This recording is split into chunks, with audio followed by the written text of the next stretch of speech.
Assalamualaikum warahmatullahi wabarakatuh. Innal hamdalillah nahmaduhu wa nasta'inuhu wa nastaghfiruh wa na'udzu billahi min shururi anfusina min sayyiati a'malina may yahdihillahu fala mudilla lahu wa may yudlilhu fala hadiya lahu. Asyhadu an la ilaha illallah wahdahu la syarika lahu wa asyhadu anna sayyidana wa nabiyyana Muhammadan abduhu wa rasuluh. Allahumma salli wa sallim wa barik ala sayyidina Muhammad wa ala alihi wa ashabihi ajma'in. Subhanaka la ilma lana illa ma 'allamtana innaka antal alimul hakim. Rabbi shrah li sadri wa yassir li amri wahlul 'uqdatam min lisani yafqahu qawli. Allahumma la sahla illa ma ja'altahu sahla wa anta taj'al hazna was-sa'ba idza syi'ta sahla wa la hawla wa la quwwata illa billahil 'aliyyil 'azim. Amma ba'd. Hadirin jemaah yang dirahmati Allah, alhamdulillah pada malam ni kita dapat bertemu. Tuan-tuan semua sihat no?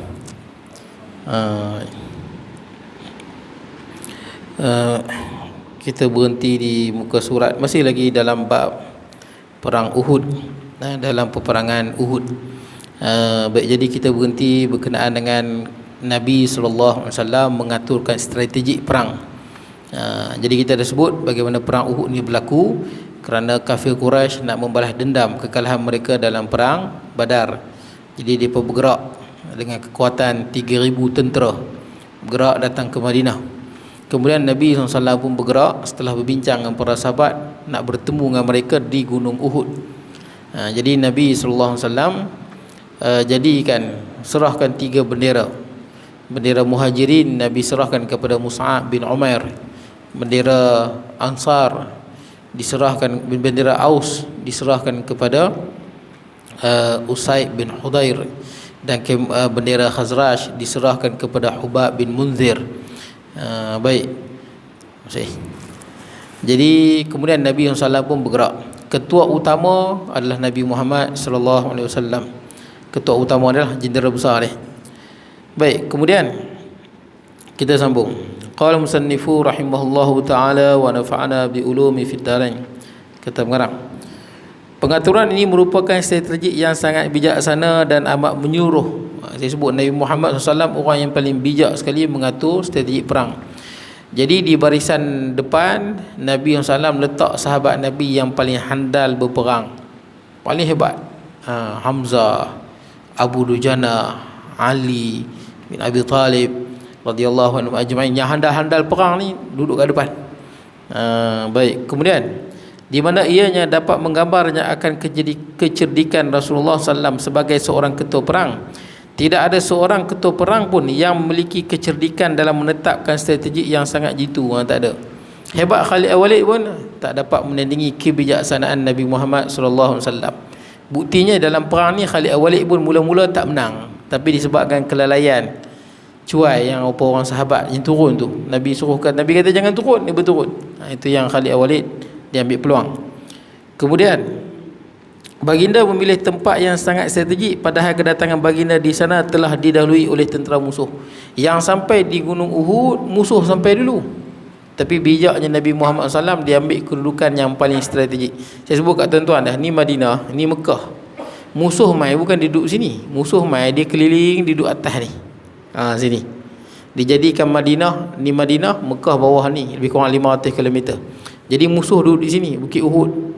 Nabi SAW pula bukan pergi bertembung macam ni. Nabi bergerak, Nabi duduk di sini. Jadi musuh di tengah, ni Madinah, ni musuh, ni Rasulullah SAW. Kenapa Nabi tahu kedudukan itu lebih baik? Sebab apa? Belakang Nabi SAW ada gunung. Belakang Nabi SAW ada gunung. Kemudian belah kiri Nabi ada macam apa? Anak-anak bukit kecil. Kemudian belah kanan ada tentera Zubair bin Awam yang pertahankan belah kanan. Jadi musuh tak boleh serang kuk belakang dengan kuk kiri tak boleh serang. Itu yang panggil strategi perang. Supaya musuh tak boleh serang daripada semua arah. Baik, kemudian tujuan penempatan baginda itu, malah baginda juga belakang dan sayap kanan tentera muslimin terlindung oleh ketiak bukit Uhud. Belakang dan belah kanan, belah kiri yang ada tentera Zubair bin Awam, sedangkan sayap kiri pula dilindungi oleh satu-satunya tebing yang ada di situ. Malah baginda juga memilih tempat yang lebih tinggi bagi tenteranya. Tujuannya penempatan baginda itu adalah jika terdesak anggota tentera muslimin tidak mudah menyerah lalu melarikan diri, yang mana seandainya ini berlaku maka peluang bagi pihak musuh untuk menghapuskan dan menawan mereka. Kenapa Rasulullah buat macam itu? Supaya bila hampir kalah, tentera pun susah nak lari, tentera Islam. Kau dah tengok macam nak kalah, tentera Islam tidak ada pilihan. Belakang nak lari gunung, kanan gunung, tepi ada tebing sikit. Jadi mau tak mau tentera Islam mesti lawan habis-habisan. Tu nampak strategik dia. Baik, kemudian macam peperangan Yarmouk, yang mana tentera Rom ni rantai masing-masing rantai supaya jangan lari. Sebab bila ada yang lari, lagi senang musuh bunuh kita. Jadi bila bersatu padu lawan habis-habisan, musuh susah, walaupun sikit tapi musuh susah nak kuasai. Baik, kemudian tujuan penetapan baginda itulah baik. Kemudian jika mereka terus bertahan, musuh akan mengalami kerugian yang besar. Makna dia lagu mana pun berlaku pada tentera Islam. Sebab tentera Islam sikit 700, musuh ada 3000. Tentera Islam kelengkapan sikit, musuh kelengkapan banyak. Lagu mana pun terdesak, tentera Islam akan lawan habis-habisan. Selagi mana tentera Islam lawan, selagi itulah musuh akan banyak korban yang jatuh di pihak musuh. Jadi lawan, sikit pun lawan, jangan menyerah kalah. Kemudian apatah lagi jika musuh berusaha untuk terus marah ke hadapan, sehubungan itu musuh tidak mempunyai pilihan lain untuk menyerang mereka dari arah lain. Sebaliknya, jika kemenangan berpihak kepada tentera muslimin, maka musuh tidak dapat lari. Sebenarnya kenapa musuh tak dapat lari? Pasal belakang musuh Madinah. Belakang musuh Madinah. Nabi duduk ada depan mereka. Kalau mereka nak lari, mereka akan lari ke Madinah. Mereka tak ada tempat lari. Baik. Di samping itu, baginda telah menunjuk beberapa orang di bahagian hadapan yang terdiri pada orang yang gagah perkasa dan berani. Begitulah Rasulullah SAW mengatur pasukan tenteranya pada pagi hari Sabtu 7 Syawal 3 Hijrah. Perang Uhud berlaku pada 7 Syawal tahun 3 Hijrah. Baik, Rasulullah SAW meniupkan semangat jihad kepada tentera muslimin. Rasulullah SAW melarang semua pasukan tenteranya melancarkan serangan kecuali atas perintah baginda. Nabi tak bagi serang, tunggu perintah dulu. Dalam perang ini baginda mengenakan 2 lapis baju besi. Nabi pakai baju besi 2 lapis. Di sini kita tunjuk tuan-tuan kenapa Nabi tak pakai ya. Doa dan tawakal. Tak, manusia kita terikat dengan hukum sebab, selalu kita sebut. Tuan-tuan kalau sakit, tuan-tuan makan ubat. Gitu. Tuan-tuan nak duit, tuan-tuan beri usaha, niaga. Allah jadikan manusia itu terikat dengan sebab. Kita kalau tak makan, mati kita. Malaikat tak makan, malaikat tak tidur, tuan-tuan tak tidur 6 hari tak tidur, habis. Dia mula dah jadi halusinasi, mula dia nampak hantu lah, dia dengar suara. Sebab otak dah jadi tak betul. Paling lama orang buat tak tidur, tak silap saya rekod berapa belah hari je. Pernah dia cuba tengok takat mana manusia boleh tahan tak tidur. Pasal otak manusia mesti tidur. Nampak kita terikat dengan sebab. Malaikat tak tidur, kita mesti tidur. Kalau orang kata 8 jam, kalau tanya doktor-doktor, dia kata mesti dalam 6 ke 7 jam. Dr. Zakir Naik kata 6 ke 7 jam. 8 jam tu lama sangat. Tapi disebut memang kena tidur. Kalau orang lelaki ni tidur mesti 8 jam. Kalau 8 ataupun kurang sikit tak apalah, jangan kurang sangat. Nanti hormon apa? Testosteron, hormon lelaki tu jadi kurang.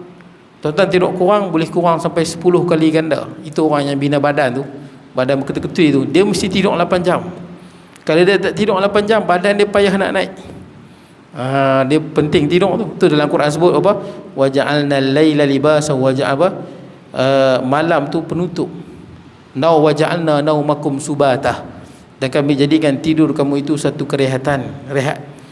Malaikat tak tidur. Kita memang terikat dengan sebab, tuan-tuan. Kena tidur, makan, bekerja, itu hukum sebab musabab.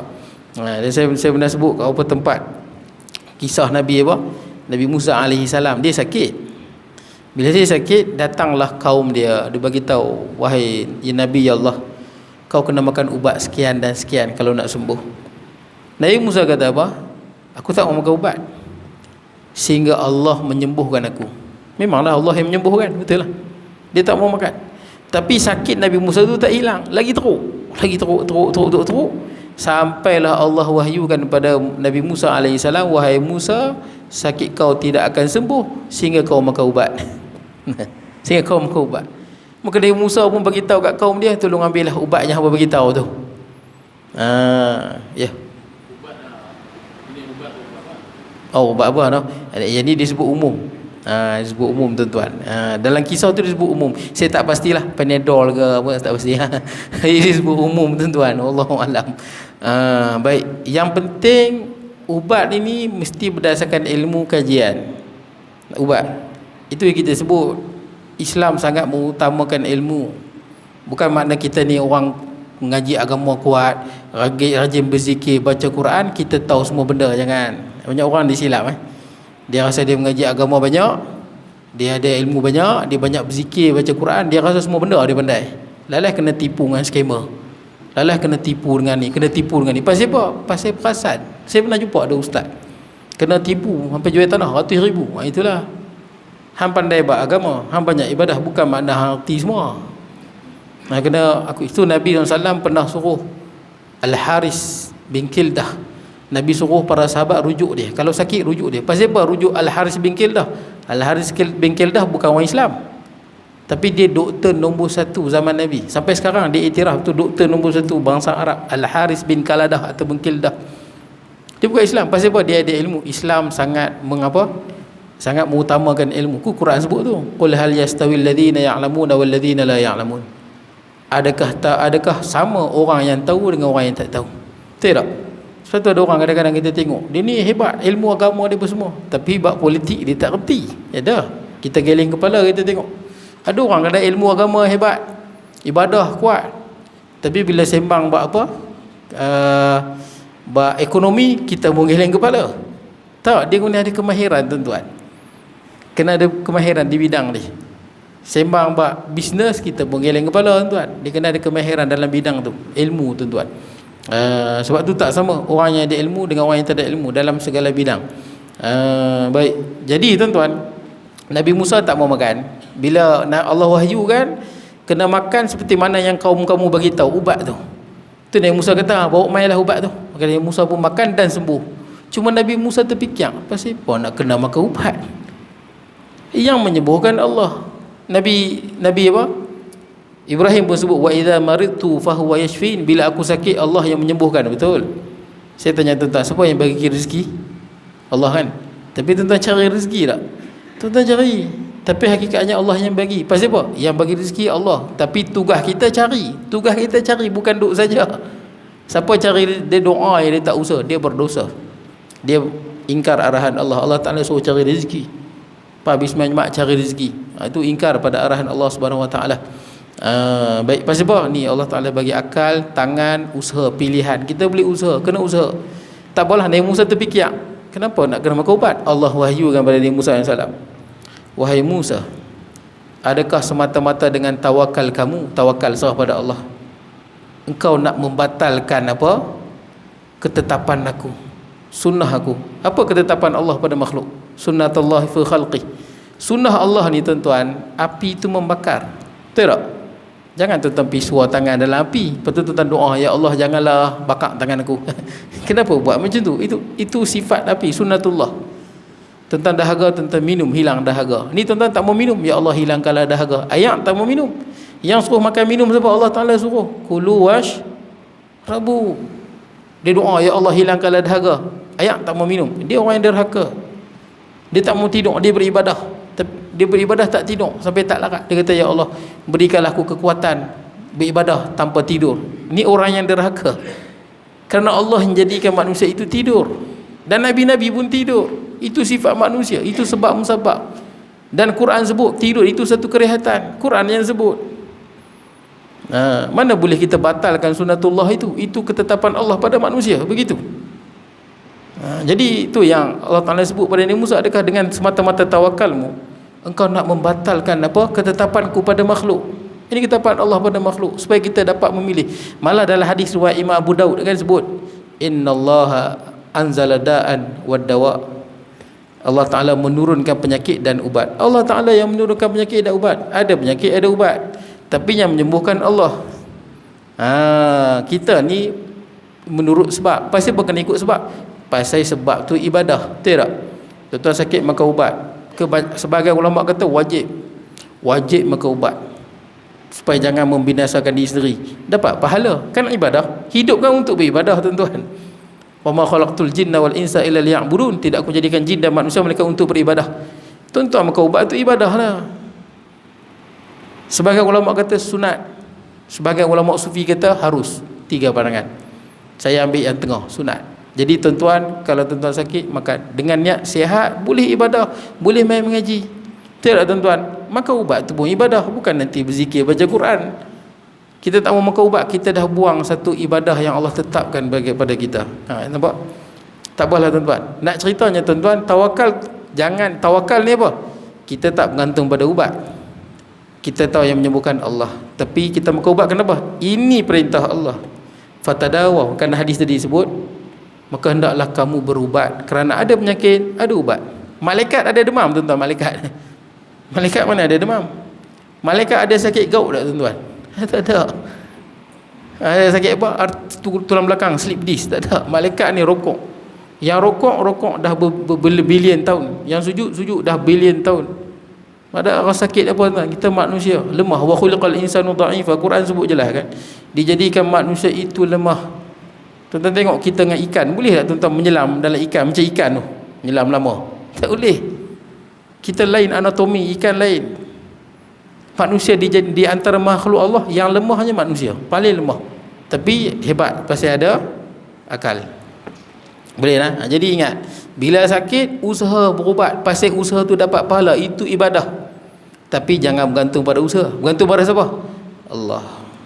Sebab tu bila kita berubat ni tak sembuh, kita tak putus asa. Pasal kita tahu apa? Semua dapat pahala. Ni semua dapat pahala, ladang pahala. Kan sembuh-sembuh. Dan itu juga menjadi bukti kenapa satu penyakit banyak ubat. Sakit kecil manis ke gout, ubat ni. Ada orang ubat ni sembuh, ada orang tak sembuh lagi teruk. Ada orang ubat ni sembuh, ada orang tak sembuh. Itu menunjukkan yang menyembuhkan Allah, bukan ubat. Ubat tu ladang pahala kita. Satu lagi cerita yang Nabi Musa sakit gigi. Saya lupa daun apa tu yang buka gigi, bukan bunga cengkeh. Sakit gigi dalam lubang gigi tu. Ada dulu suriko, kata ingat suriko? Alah, suriko, ubat gigi suriko tu. Dia buat daun apa dalam tu? Ingat tak? Tak ingat? Saya sempat agak beli berkali tu. Kata daun itu menurut kisah Nabi Musa tu lah, yang dia sakit gigi, mengadu pada Allah. Allah Ta'ala kata pergi pada tempat sekian, ambil daun tu letak pada gigi, hilang. Kenapa Allah Ta'ala bagi tahu itu? Itu sebab manusia kan terikat dengan sebab. Bukan pudina. Daun apa nama? Semambu ke? Bukan semambu tu. Saya tak tahu semambu boleh buat dalam gigi. Saya tak pastilah tuan-tuan. Tapi daun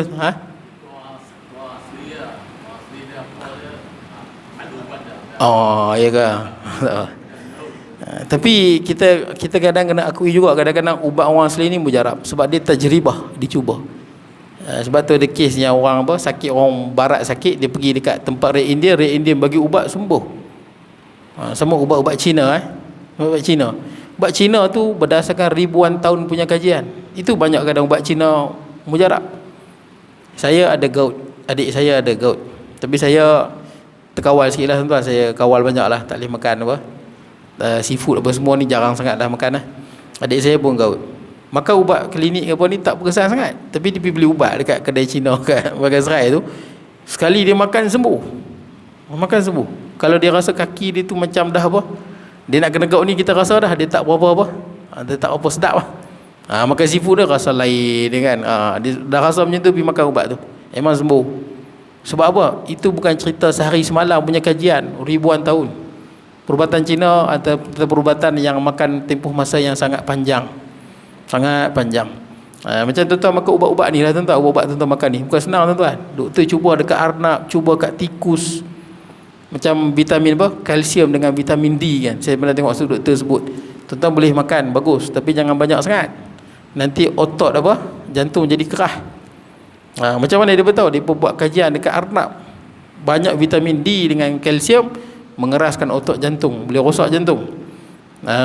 Itu kajian lah tuan-tuan, semua ikut kajian. Siapa yang menjadikan segalanya? Allah.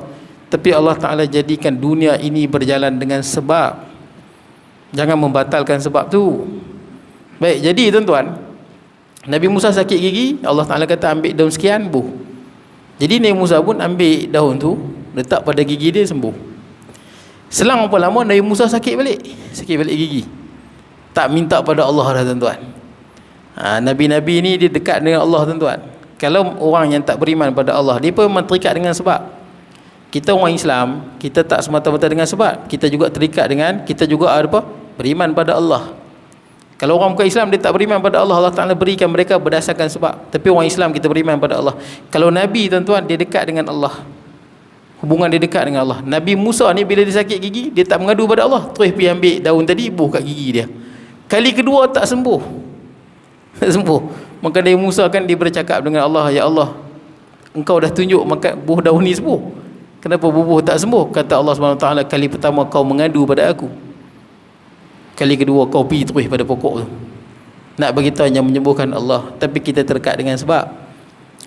Boleh lah. Ada pun orang yang tak beriman pada Allah, dunia ni syurga dia, dia ikut hukum sebab ya Allah Ta'ala bagi. Tapi orang Islam jangan macam tu.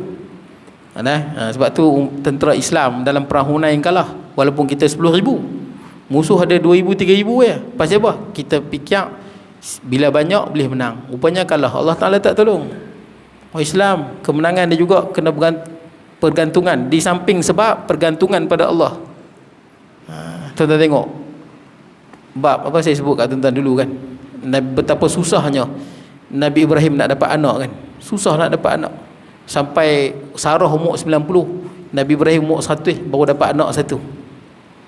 Baru dapat satu. Padahal punya ramai orang yang bukan Islam, tak beriman pada Allah, anak ramai relax tak payah doa pun. Nampak tuan-tuan? Kita kena faham, dunia ini ujian, betul tak? Ladang kita diuji, syurga kita di akhirat, bukan dunia. Nabi Zakaria doa pada Allah nak dapat anak. Kan dia merintih dalam Quran tu, Rabbi inni wahanal azm minni washta'ala ar-ra'su syaiban wa lam akun bi du'aika rabbi syaqiyya. Wahai Tuhan, tulang aku ni semua lemah. Ni dia duduk doa tiap-tiap malam, tiap-tiap hari berdoa ni berpuluh tahun. Kalau kita baca malu tuan-tuan, apa ramai kita kadang doa sekejap tak dapat, malas doa. Dia ada malas. Pasal apa? Baru doa sikit dah malas. Baca kisah Nabi Zakaria, malu kita. Dia doa daripada mana? Daripada dia muda sampai dia tua, dia tak larat. Dia mengadu pada Allah ni, lemah dah tulang ni. Ni rambut penuh uban. Rambut penuh uban. Walam akum bi du'aika rabbi syaqiyya, tapi aku tak pernah rasa putus asa nak berdoa. Dia doa je, baru dapat seorang anak.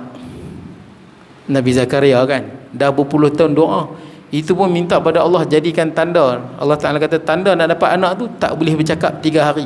3 hari tak boleh cakap. Berapa ramai orang yang tak beriman pada Allah, ahli maksiat, dia dapat berpuluh-puluh anak, ramai anak, tak ada pula tak boleh cakap ke, bisu ke, tak ada. Nabi Zakaria tak boleh cakap 3 hari. Dalam Quran sebut kan. Lepas tu nak berdakwah macam mana? Dia keluar jumpa, dia guna isyarat. Dia guna isyarat dakwah pada kaum dia. Tulis. Dia ambil kayu, dia tulis atas apa? Atas pasir. Ya'juj Ma'juj anak sampai 1,000. Anak sampai 1,000 baru mati. Sebagai riwayat kata, orang yang ramai Ya'juj Ma'juj. Ya'juj Ma'juj ni ahli neraka. Tapi nak ingat, orang Islam kita pegang, kita terikat dengan sebab. Dalam masa yang sama kita juga bertawakal pada Allah. Dua sekali. Baik, kemudian jadi Nabi pakai baju besi 2 lapis. 2 lapis Nabi pakai. Baik, kemudian baginda memberikan semangat juang yang tinggi kepada sekalian sahabat. Mereka diingatkan supaya sentiasa meningkatkan kesabaran dan keteguhan selama mana masih berlaku perang. Sabar, as-sabru was-sabat, sabar dan tetap pendirian. Baik, dia dalam nak membela agama Allah ni, tak kira lah tuan-tuan. Nak bela agama Allah ni kalau betul-betul ikhlas lah, sama ada dengan penulisan ke, berkecimpung dalam politik ke, ataupun dalam ekonomi ke, apa benda lah, kita nak memartabatkan agama Allah, mentabakkan kebenaran. Tuan-tuan kalau betul-betul ikhlas, ni tujuan, tak ada tujuan lain. In tansurullah yansurkum wa yusabbit aqdamakum. Pegang itu je. Sekiranya kamu tolong agama Allah, Allah akan tolong kamu, dan Allah Ta'ala akan tetap pendirian kamu. Jadi lagu mana pun tak bergoncang pendirian dia. macam gunung yang kukuh. Tapi kena ikhlas lah. Buat baik kalau betul buat semata-mata kerana Allah, buat tu betul, jangan buat benda salah. Buat benda tu betul semata-mata kerana Allah. Diri itu macam gunung. Arab kata ma darras sahab binabhil kilab. Tak jadi apa-apa dekat awan dengan salakan anjing. Kan anjing ngau nyalak. Awan tak jadi apa pun. Macam itulah jiwa orang yang ikhlas. Kalau betul-betul nak mempertahankan kebenaran, jiwa dia macam tu, tak jadi apa. Yang duk main serang tu macam salakan-salakan anjing saja. Baik tuan-tuan, kemudian bersikap berani dan terus berjihad sambil menghunus pedang yang tajam. Baginda berseru, siapakah yang ingin mengambil pedang ini menurut haknya? Nabi tunjuk pedang Nabi ni, pedang Nabi SAW. Nabi angkat pedang, Nabi kata siapa yang nak ambil, man akhaza bihaq wa man akhazaha. Bila Nabi suruh pakat nak ambil, baik, ada berapa orang mara ke hadapan siap untuk mengambil pedang itu. Semua pakat nak ambil. Ini pedang Nabi SAW. Siapa tak nak ambil? Nabi nak bagi. Antaranya Ali bin Abu Talib. Yang mula-mula sekali nak ambil Ali bin Abi Talib radhiyallahu an, karamallahu wajhah. Tapi Nabi tengok Ali, Sayyidina Ali radhiyallahu an, Nabi tengok, Nabi berpaling. Nabi tak bagi dekat Sayyidina Ali. Kemudian Nabi tanya lagi, man akhadhaha minni, siapa yang nak ambil ni? Muncul orang yang kedua pula, Zubair bin Awam. Ni Zubair bin Awam, dia sepupu Nabi.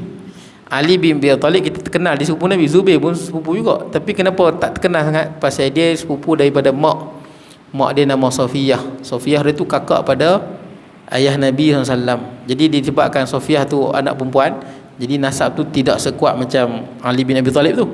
Ali bin Abi Talib tu dia sepupu dengan Nabi kerana ayah dia tu abang kepada ayah Nabi kan. Abu Talib tu abang kepada Abdullah.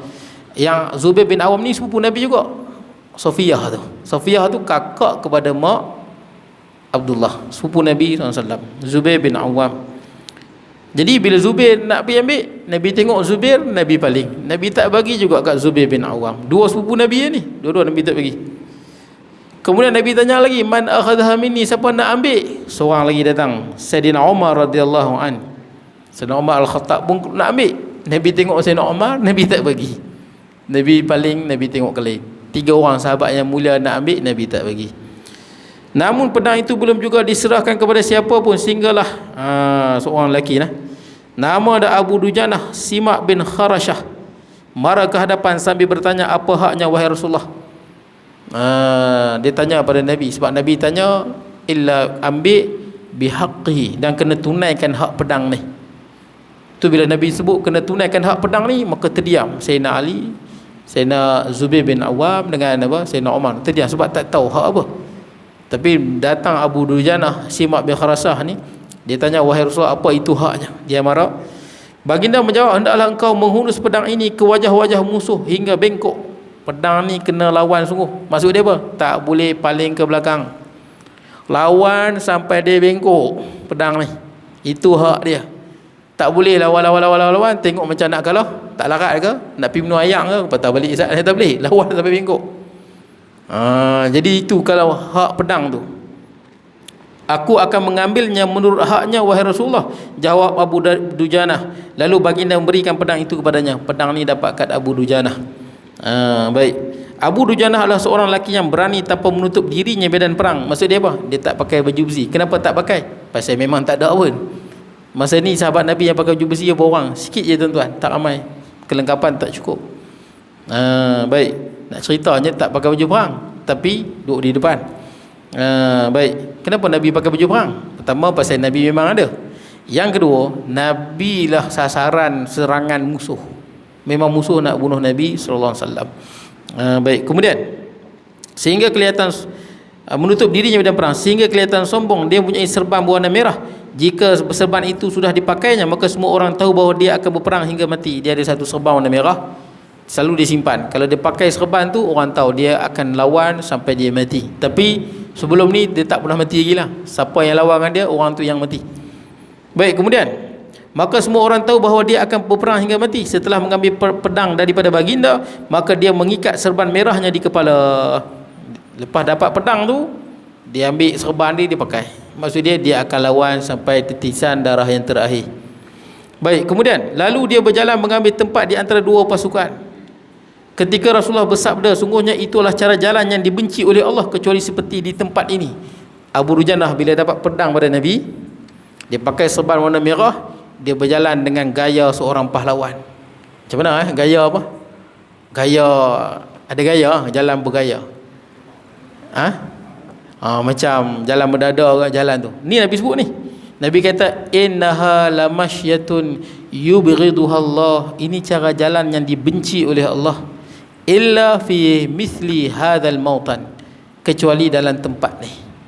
Mana dia apa? Dalam perang jalan lagu ni bagus. Tempat lain jangan. Pasal apa? Dalam perang jangan tunjuk lemah. Dalam perang jalan tak larat. Musuh tengok tiup dia mati. Dalam perang kena tunjuk gagah. Sebab tu tuan-tuan tengok orang kalau nak, tuan-tuan pernah tengok orang lawan MMA, UFC, dia pun masa apa, bila bercakap mesti cakap confident, jangan tunjuk lemah. Tuan-tuan kalau masuk dalam perdebatan kena tunjuk kita kuat. Jangan beritahu saya ni tak mampulah nak berdebat. Kalau macam tu memang kena tengeh tuan-tuan. Habis lah. Dalam debat kena tunjuk kita kuat. Itu ada dalam apa adab berdebat. Dia tak boleh tunjuk lemah. Tunjuk kuat. Lagu mana pun jadi, jangan terkesan dengan hujah musuh. Begitu. Jadi dia berjalan dengan mendada tuan-tuan. Jalan dengan mendada, ikat serban dengan mendada. Nabi sebut lagu ni punya jalan dibenci oleh Allah kecuali dalam perang. Dalam perang bagus. Sebab dalam perang musuh tengok, wow, ada gaya. Begitu. Saya nak ceritanya betapa dalam Islam ni tuan-tuan sangat menitik beratkan merendahkan diri. Kecuali dalam perang jangan tunjuk lemah. Tapi selain pada itu, biarlah kita nampak kita ni orang biasa. Sebab tu dibenci pakaian syuhrah. Saya dengar pakaian syuhrah. Libas syuhrah ni dibenci. Pakaian yang lain pada orang, supaya orang tengok dia. Bila tengok baju tu, dia lah tu pakai baju yang pelik-pelik, supaya orang kagum dengan dia. Gaya yang lain pada orang lain, supaya dia ni menjadi perhatian orang.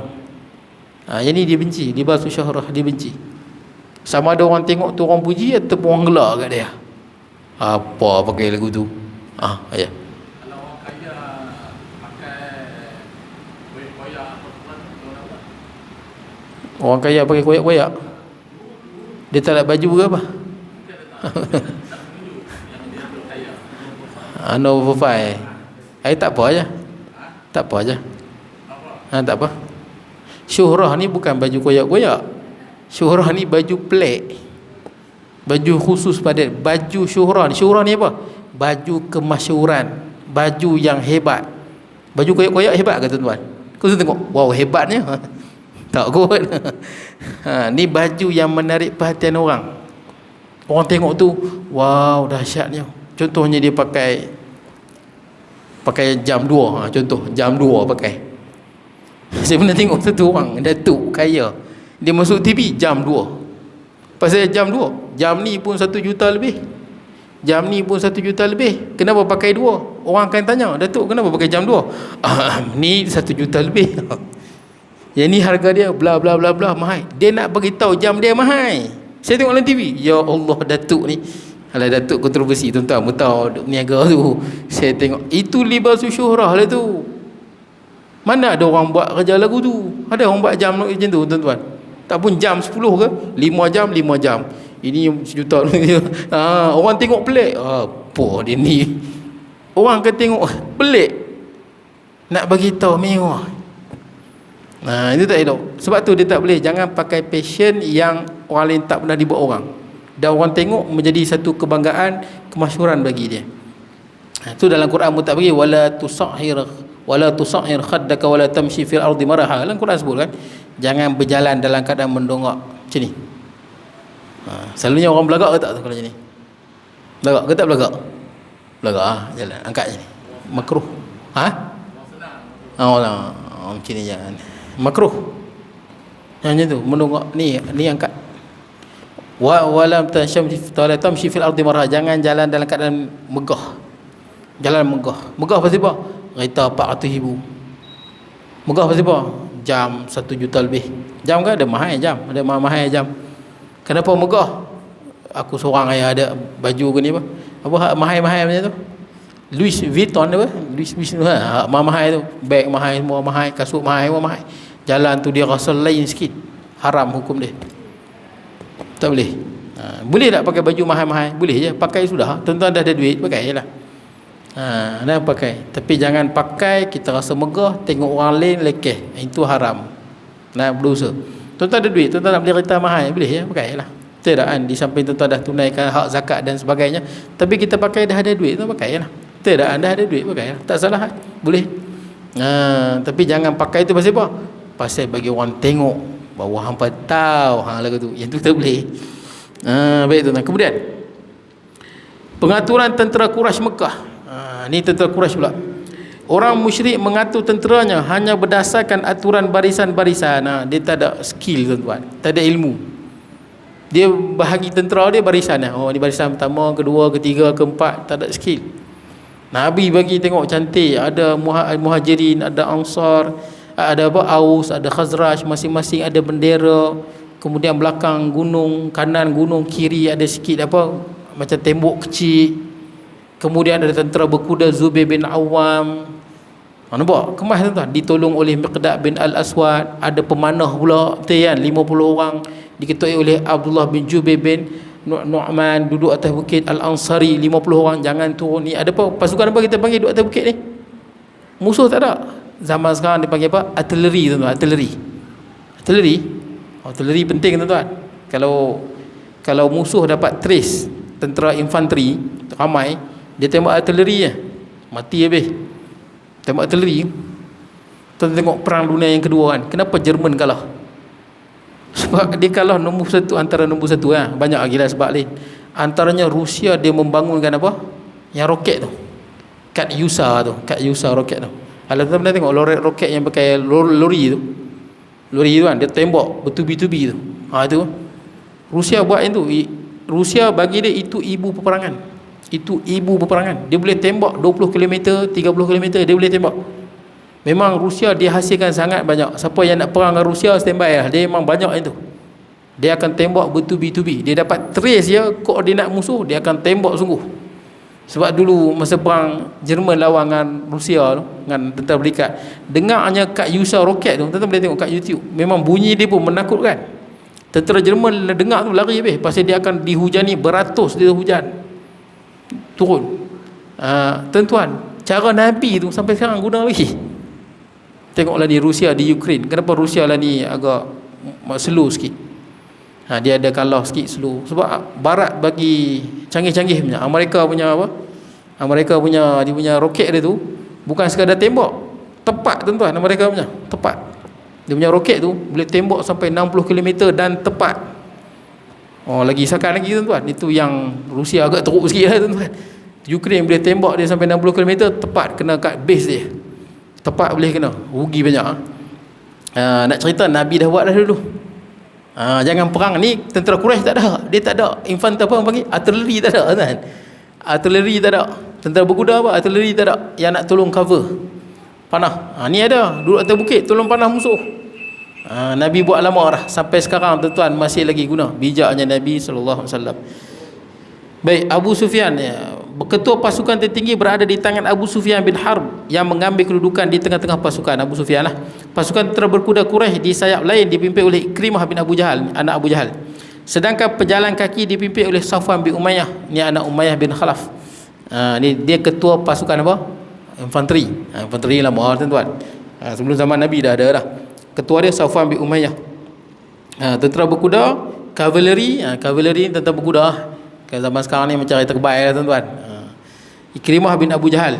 Dan pasukan pemanah dipimpin oleh Abdullah bin Rabi'ah. Dia ada pemanah tapi pemanah biasa, bukan yang duduk. Artileri ni dia ada tempat dia, tempat khusus untuk tembak musuh. Daripada jarak jauh mesti tempat-tempat tinggi, tempat strategik. Baik. Bendera perang diserahkan kepada orang Bani Abdiddar. Ini memangnya merupakan kedudukan panjang tuan-tuan ni. Kita berhenti lah, kita isyak. Panjang. Nanti kita sambung dekat bendera musuh diserahkan kepada Bani Abdiddar. Panjang cerita bab bendera ni. Pilihan raya tuan-tuan kan semua pakai bendera tuan-tuan. Dulu lagi tuan-tuan. Tuan-tuan tengok keputusan pilihan raya, kalau tuan-tuan seronok, tuan-tuan kata apa? Alhamdulillah bi ni'matihi tatimmus salihat. Nah, tuan-tuan tengok banyak parti tuan-tuan menang. Contohnya lah macam Pak Long ni, seronok Pak Long. Banyak menang Pak Long kata. Kita kalau dia seronok. Sebut dia alhamdulillah bi ni'matihi tatimmus salihat. Ya, segala puji bagi Allah, dengan nikmatnya sempurnanya kebaikan.